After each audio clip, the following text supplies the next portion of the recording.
नमस्कार मित्रांनो, स्वागत आहे आमच्या यूट्यूब चॅनलवर।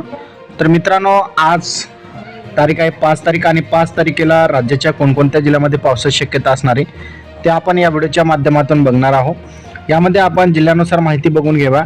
आज रात्री मध्यरात्री राज्याच्या अनेक जिल्ह्यामध्ये तुम्हाला पावसाची शक्यता असणार आहे, गारपिटीची शक्यता राहणार आहे। अनेक भागामध्ये तुम्हाला विजांच्या गडगडाटासह पाऊस सायंकाळी, रात्री आणि मध्यरात्री पाहायला मिळणार आहे। जास्त जो पाऊस असेल तो विदर्भातील जिल्ह्यामध्ये पाहायला मिळणार आहे आणि त्या लगतच्या जिल्ह्यामध्ये पाहायला मिळणार आहे। तर सर्वात अगोदर आपण जिल्ह्यानुसार सुरुवात करूया।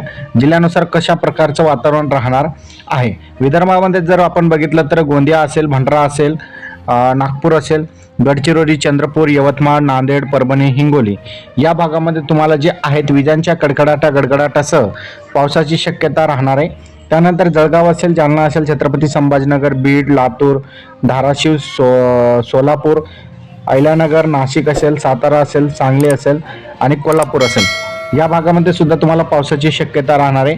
अनेक भागामध्ये विजांच्या गडगडाटासह गारपिटीची शक्यता राहणार आहे। तर अनेक जिल्ह्यामध्ये तुम्हाला जे आहेत मुसळधार पाऊस तुम्हाला पाहायला मिळणार आहे, गारपिटीची सुद्धा शक्यता राहणार आहे। त्यामुळे येथील नागरिकांनी मात्र चिंता करायची आहे, कारण की वातावरणामध्ये मोठा बदल झालेला आहे। हा व्हिडिओ तुम्हाला कसा वाटला कमेंटमध्ये नक्की सांगा। धन्यवाद।